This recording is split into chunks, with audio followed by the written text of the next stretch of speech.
কোনো পরিচয় লাগবে না, আমি এই দেশেরই সন্তান। বিসমিল্লাহির রহমানির রহিম, বিসমিল্লাহির রহমানির রহিম। আজকের ঢাকা 16 আসনের এই নির্বাচনী জনসভায় উপস্থিত প্রিয় মুরব্বীবর্গ, এলাকাবাসী, ভাই বোনেরা, প্রিয় মা বোনেরা, আমার সহকর্মীবৃন্দ, আসসালামু আলাইকুম। কেমন আছেন আপনারা? আলহামদুলিল্লাহ। উপস্থিত প্রিয় ভাই বোনেরা, আজকে আমরা এখানে উপস্থিত হয়েছে নির্বাচনী জনসভাকে কেন্দ্র করে। এই যে মঞ্চ, এই মঞ্চের পাশে কতগুলো মানুষ বসে আছেন এখানে, আপনারা হয়তো সবাই দেখতে পাচ্ছেন না, হয়তো কিছু মানুষ দেখতে পাচ্ছেন। এই মানুষগুলো তাদের স্বজনদেরকে হারিয়েছে, গত জুলাই মাসে হারিয়েছে, কেউ কেউ, অনেকে হয়তো এর আগে হারিয়েছে। এই যে তারা তাদের পরিবারের একজন স্বজনকে যে হারিয়েছে, এই স্বজনরা কি করেছিল? এই স্বজনরা চেয়েছিল এই বাংলাদেশের মানুষের যে ভোটের অধিকার কেড়ে নেওয়া হয়েছিল গত 16 বছরে, সেই ভোটের অধিকারকে তারা প্রতিষ্ঠিত করতে চেয়েছিল। এই বাংলাদেশের মানুষের কথা বলার যে স্বাধীনতা কেড়ে নেওয়া হয়েছিল, সেই স্বাধীনতাকে তারা প্রতিষ্ঠিত করতে চেয়েছিল। এই বাংলাদেশের মানুষের রাজনৈতিক এবং যে অর্থনৈতিক অধিকার ছিল, যেটি কেড়ে নেওয়া হয়েছিল, সেই অধিকারকে তারা প্রতিষ্ঠিত করতে চেয়েছিল। এবং সে কারণেই আমরা দেখেছি গত 16 বছর ধরে বিএনপির বহু নেতাকর্মী গুম, খুন, অত্যাচার, নির্যাতনের শিকার হয়েছে। আমরা দেখেছি গত জুলাই মাসে যখন ছাত্র জনতার গণ অভ্যুত্থান হয়, সেই সময় আমরা দেখেছি লক্ষ লক্ষ মানুষ কিভাবে রাজপথে নেমে এসেছিল এবং যে স্বৈরাচার এই দেশ থেকে পালিয়ে যেতে বাধ্য হয়েছে জনগণের গণ অভ্যুত্থানের আন্দোলনের মুখে, সেই সময় তারা পালিয়ে যাবার আগে কত 1400-র মতন মানুষকে তারা হত্যা করেছে, 20,000-এর মতন মানুষকে তারা বিভিন্নভাবে আহত করেছে। প্রিয় ভাই বোনেরা, এই মানুষগুলোর যে আত্মত্যাগ, এই মানুষগুলোর যে যারা জীবন উৎসর্গ করেছে, এদের এই ত্যাগ কি কখনো বৃথা যেতে পারে?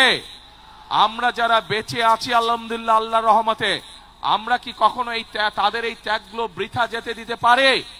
আমরা বৃথা যেতে দিতে পারি না। প্রিয় ভাই বোনেরা, এখন যদি বৃথা যেতে দিতে না হয়, তাহলে আমরা যারা পেছনে রয়ে গেছে আমাদের কি করতে হবে? আমাদের দুটো কাজ প্রিয় ভাই বোনেরা। একটি কাজ হচ্ছে, যেই অধিকার আদায়ের জন্য ওই মানুষগুলো জীবন দিয়েছে, পঙ্গুত্ব বরণ করেছে কেউ কেউ, সেই অধিকার আমাদের আদায় হওয়ার সময় হয়ে এসেছে। অর্থাৎ 12 তারিখ যে নির্বাচনের জন্য বাংলাদেশের মানুষ এক যুগেরও বেশি সময় ধরে অপেক্ষা করেছে, যে নির্বাচনের মাধ্যমে বাংলাদেশের মানুষ তাদের অধিকার প্রয়োগ করতে চায়, যে নির্বাচনের মাধ্যমে বাংলাদেশের মানুষ তাদের মতামত তুলে ধরতে চায়, সেই নির্বাচন আমাদের সামনে উপস্থিত এবং জনগণ সেদিন 12 তারিখে তাদের সেই অধিকার প্রয়োগ করবে। এবং একই সাথে প্রিয় ভাই বোনেরা, এই যে মানুষগুলো যারা জীবন উৎসর্গ করেছে, যারা শহীদ হয়েছে, যারা পঙ্গুত্ব বরণ করেছে, অত্যাচার নির্যাতন সহ্য করেছে হাজারো লক্ষ মানুষ, এই মানুষগুলোর আরেকটি প্রত্যাশা ছিল। এই যে এখানে আজকে ধানের শীষের প্রার্থী আমিনুল একটু আগে আপনাদের এলাকার যেই সমস্যা বলে গেল, এরকম সমস্যা এই এলাকায় ঢাকা 16-তে যেমন আছে, ঢাকা মহানগরীতে যেমন আছে, সমগ্র বাংলাদেশের মানুষের বিভিন্ন সমস্যা আছে। কর্মসংস্থানের সমস্যা আছে, নারীদের অধিকার প্রতিষ্ঠিত করার সমস্যা আছে, আমাদের তরুণ যুবক ভাই বোনদের কর্মসংস্থানের সমস্যা আছে, শিক্ষার্থীর আগামী দিনের প্রজন্ম যারা শিক্ষার্থী তাদের শিক্ষার বিষয়ে সমস্যা আছে। এখানে আমিনুল হাসপাতালের কথা বলেছে, সমগ্র বাংলাদেশের জেলা, উপজেলা, গ্রাম পর্যায়ে মানুষের স্বাস্থ্য সুবিধা নিশ্চিত করার সুবিধা আছে। অর্থাৎ এক কথায় আমরা দেখেছি গত 16 বছরে কিভাবে মেগা প্রজেক্ট হয়েছে, কিন্তু মানুষের ভাগ্যের মেগা পরিবর্তন হয়নি, বরং আমরা দেখেছি মেগা প্রজেক্টের নামে মেগা দুর্নীতি হয়েছে, কিন্তু মানুষের ভাগ্যের পরিবর্তন হয়নি। কিছু সংখ্যক মানুষের ভাগ্যের পরিবর্তন হয়েছে। প্রিয় ভাই বোনেরা, আজ সময় এসেছে দেশ এবং দেশের মানুষের আমাদেরকে ভাগ্যের পরিবর্তন করতে হবে। এবং সে কারণেই আপনারা নিশ্চয়ই দুদিন আগে দেখেছেন, বাংলাদেশ জাতীয়তাবাদী দল বিএনপির পক্ষ থেকে সমগ্র দেশের মানুষের সামনে আমরা আমাদের দলের ম্যানিফেস্টো উপস্থাপন করেছি। সেখানে আমরা নারীদেরকে কিভাবে আমরা সামনে এগিয়ে নিতে চাই, সেখানে আমরা ছাত্রদের লেখাপড়ার জন্য কি ব্যবস্থা করতে চাই, সেখানে আমরা উল্লেখ করেছি কিভাবে আমরা বেকারদের কর্মসংস্থানের ব্যবস্থা করতে চাই, সেখানে আমরা উল্লেখ করেছি কিভাবে আমাদের 40 লক্ষ প্রতিবন্ধী মানুষ আছে সারা দেশে, তাদের পাশে আমরা দাঁড়াতে চাই। সেখানে আমরা উল্লেখ করেছি যে কিভাবে আমরা আমাদের কৃষক ভাইরা যারা পরিশ্রম করে আমাদের খাদ্যের যোগান দেন, সেই কৃষক ভাইদের পাশে আমরা দাঁড়াতে চাই। সেখানে আমরা সুন্দরভাবে উল্লেখ করেছি আপনাদের এলাকার সন্তান আমিনুল যেমন একজন প্রফেশনাল খেলোয়াড়, শুধু আমিনুল একা কেন হবে, আমিনুল মতো আরো শত শত আমিনুল কিভাবে আমরা তৈরি করতে পারি দেশে, সেটির উল্লেখ আমরা করেছি। প্রিয় ভাই বোনেরা, এখন প্রিয় ভাই বোনেরা, আমাদের সামনে একটি বিশাল বড় কাজ আছে।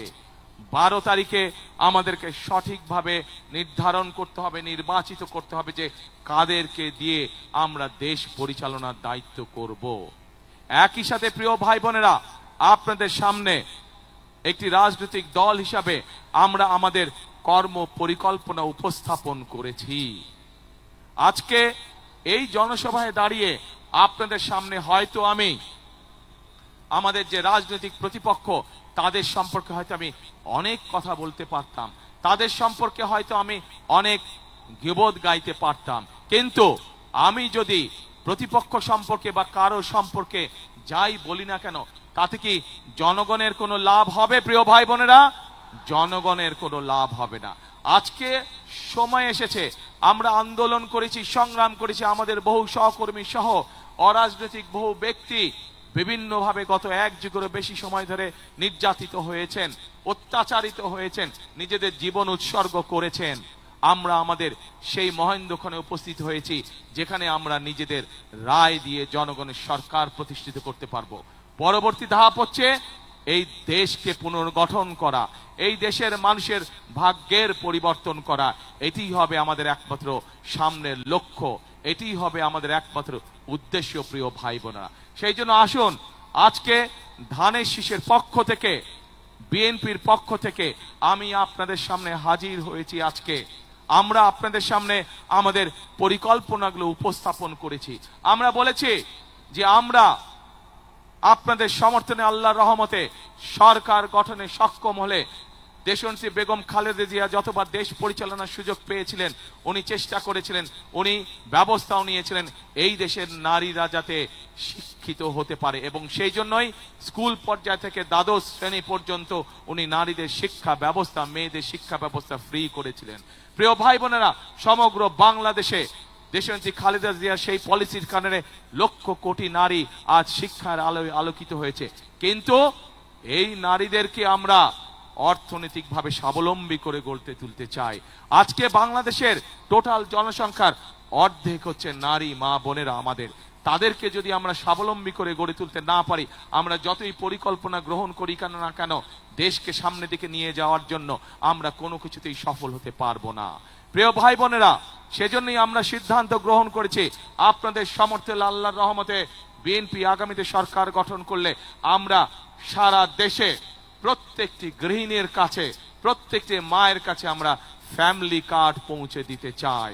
যেই ফ্যামিলি কার্ডের মাধ্যমে যেই ফ্যামিলি শহর গ্রাম প্রত্যেকটি জায়গায় খেটে খাওয়া মানুষ যারা আছেন, সেই নারীদের কাছে, সেই মাদের কাছে, সেই গৃহিণীদের কাছে আমরা এই ফ্যামিলি কার্ড পৌঁছে দিতে চাই, এবং এই ফ্যামিলি কার্ডের মাধ্যমে আমরা তাদের কাছে সরকারের পক্ষ থেকে একটি নির্দিষ্ট পরিমাণ সহযোগিতা পৌঁছে দিতে চাই, যাতে করে ধীরে ধীরে আমাদের এই মা বোনেরা ধীরে ধীরে স্বাবলম্বী হয়ে উঠতে পারেন।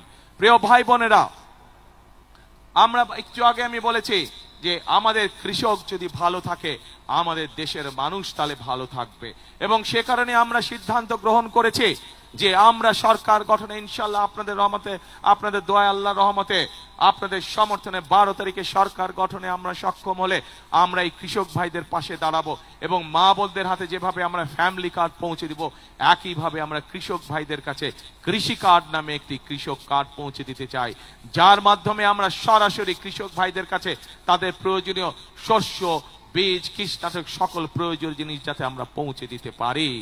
এবং শুধু তাই নয়, এর মধ্যে আমরা হিসাব নিকাশ করে দেখেছি যে আমাদের এই কৃষক ভাইদেরকে সহযোগিতা করার জন্য আমরা সিদ্ধান্ত গ্রহণ করছি।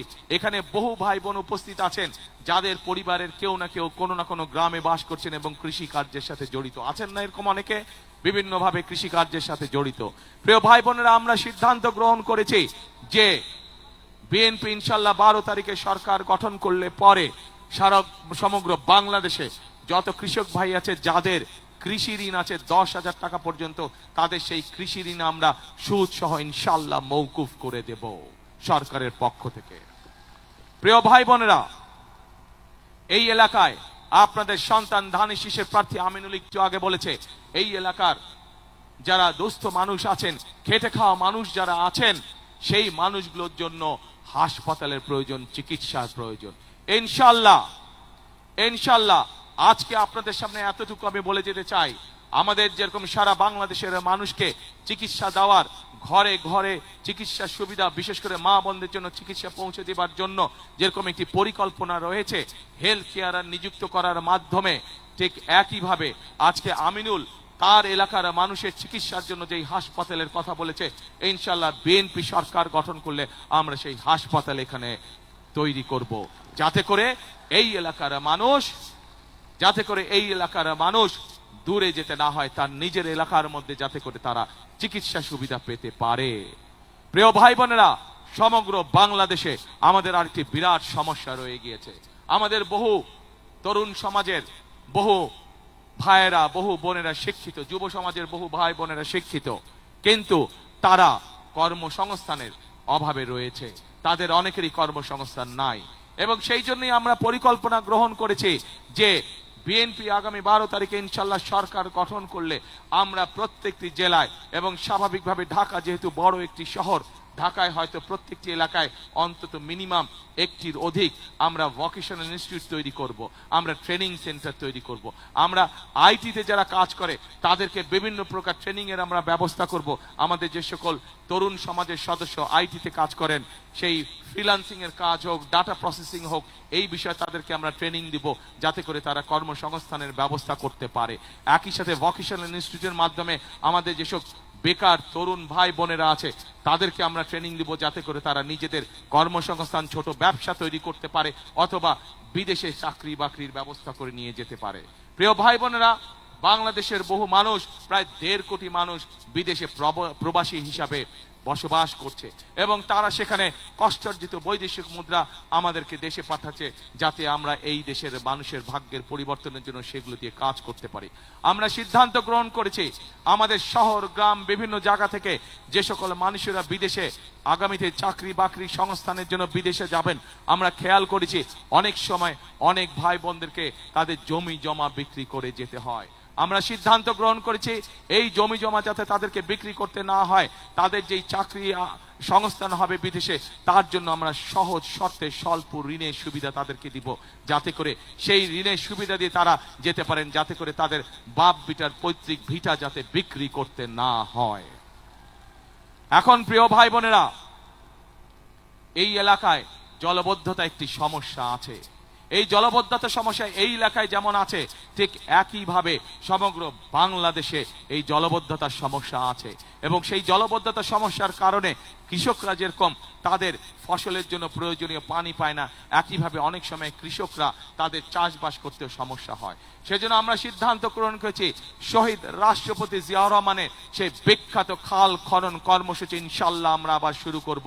সমগ্র বাংলাদেশে আমরা সেই কর্মসূচি শুরু করব, এবং সেই কর্মসূচির অংশ হিসাবে ঢাকা মহানগরীতে জলবদ্ধতা দূরকরণের জন্য যতগুলো খাল, যেখানে যেখানে প্রয়োজন খাল খনন প্রয়োজন, ইনশাল্লাহ যত দ্রুত সম্ভব সরকার গঠনের সাথে সাথে আমরা এই কাজের হাত দেব ইনশাল্লাহ, যাতে মানুষ জলবদ্ধতাকে রক্ষা পেতে পারে, যাতে মানুষের চলাফেরার কষ্ট না হয়।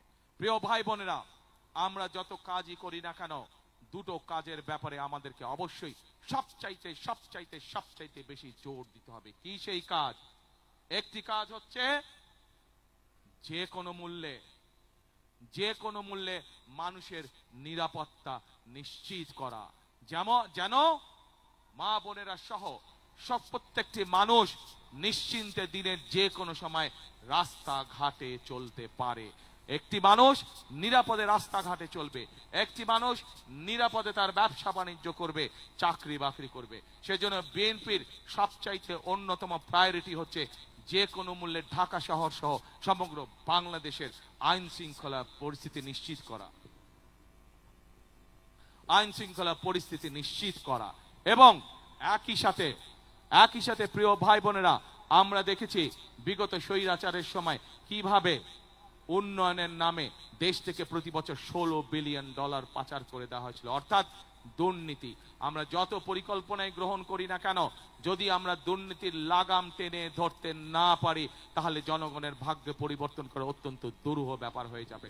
সেজন্য আমরা সিদ্ধান্ত করেছি যে কোনো মূল্যে আমাদের যত পরিকল্পনা আমরা করেছি সেগুলোকে বাস্তবায়নের জন্য, সেগুলোর সুফল যাতে জনগণের ঘরে পৌঁছতে পারে, তার জন্য আমরা দুর্নীতি এবং আইন শৃঙ্খলা রক্ষা যে কোনো মূল্যে জনগণের জন্য, এই দেশের জন্য আমরা নিশ্চিত করব। এটি আমাদের সর্বোচ্চ সিদ্ধান্ত। আমাদের প্রিয় ভাই বোনেরা, আমি ঢাকা 17 থেকে নির্বাচন করছি। আমি ঢাকা 17 যেই অঞ্চলটি, সেই অঞ্চলেই আমি ছোটবেলা থেকে বড় হয়েছি। আমি ওই এলাকারই সন্তান। ঢাকা 17-র পাশে আপনাদের এই এলাকা ঢাকা 16। ঢাকা 17 এবং ঢাকা 16-তে একটি কমন সমস্যা রয়ে গিয়েছে। বহু মানুষ আছেন যাদেরকে প্রতি মুহূর্তে একটি দুশ্চিন্তার মধ্যে থাকতে হয়। এই এলাকা, এই সমস্যা আমার ঢাকা 17-তেও আছেন। বেশ কয়েকটি এলাকা আছে যেখানে মানুষ নিশ্চিন্তে থাকতে পারে না, কিন্তু তাদেরকে প্রতি মুহূর্তে দুশ্চিন্তার মধ্যে থাকতে হয়।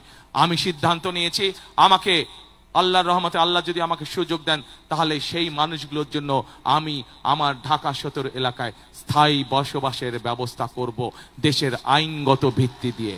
একইভাবে আজ এই এলাকাতেও একই সমস্যা রয়ে গেছে, যা আপনাদের সন্তান আমিনুল, আমাদের ধানের প্রার্থী, একটু আগে তার বক্তব্যে বলেছে।